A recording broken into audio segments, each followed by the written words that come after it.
Chennai style வடைக்கறி எப்படி பண்ணுறதுன்னு பார்த்துடலாமா? அதுக்கு முதல்ல ஒரு கப் கடலைப்பருப்பு 4 மணி நேரம் ஊற வச்சு எடுத்துக்கோங்க. தண்ணியை நல்லா ஃபில்டர் பண்ணிவிட்டு 1/2 ஸ்பூன் ஜீரகம், ஒரு பெரிய பல் பூண்டு, ஒரு காஞ்ச மிளகா இதை மிக்சி ஜாரில் சேர்த்து ஃபைனாக அரைச்சி எடுத்துக்கலாம். தோசைக்கல்ல நான் அடை மாதிரி தட்டி இந்த மாதிரி பீஸாக கட் பண்ணி எடுத்து வச்சுருக்கேன். நீங்கள் வடையாக கூட பொரிச்சு எடுத்துக்கலாம். அடுத்து ஒரு பேனில் 4 ஸ்பூன் எண்ணெய் சேர்த்துக்கோங்க. எண்ணெய் காஞ்சதுக்கப்புறமா பட்டை, கிராம்பு, ஏலக்காய், பிரிஞ்சி இலை, 1/2 ஸ்பூன் சோம்பு, இதோட ஒரு பெரிய வெங்காயம் ஃபைன் சாப் பண்ணி சேர்த்துக்கலாம். வெங்காயம் நல்லா வதங்கினதுக்கப்புறமா 1/2 ஸ்பூன் இஞ்சி பூண்டு பேஸ்ட், இஞ்சி பூண்டோட பச்சை வாசனை போனதுக்கப்புறமா 2 தக்காளி ஃபைனாக சாப் பண்ணி சேர்த்துக்கோங்க.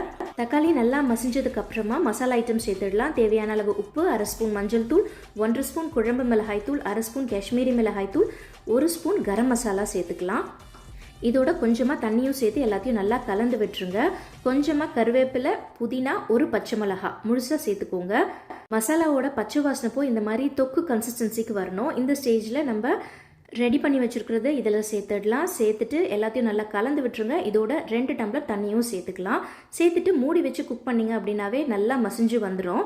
ஒரு 15 மினிட்ஸ் குக் பண்ணால் போதும், நம்மளுடைய வடைக்கறி ரெடி ஆகிடும். இறக்கிறதுக்கு முன்னாடி கொத்தமல்லி தூவி இறக்கணும் அப்படின்னா நம்மளுடைய வடைக்கறி சூப்பராக ரெடி ஆகிடுச்சு. கண்டிப்பாக ட்ரை பண்ணி பாருங்கள். இட்லி, தோசை, இடியாப்பத்துக்கு பெஸ்ட் காம்பினேஷன் இதை. ட்ரை பண்ணிவிட்டு உங்கள் ஃபீட்பேக்கை மறக்காமல் கமெண்ட் செக்ஷனில் ஷேர் பண்ணுங்கள். பாய்.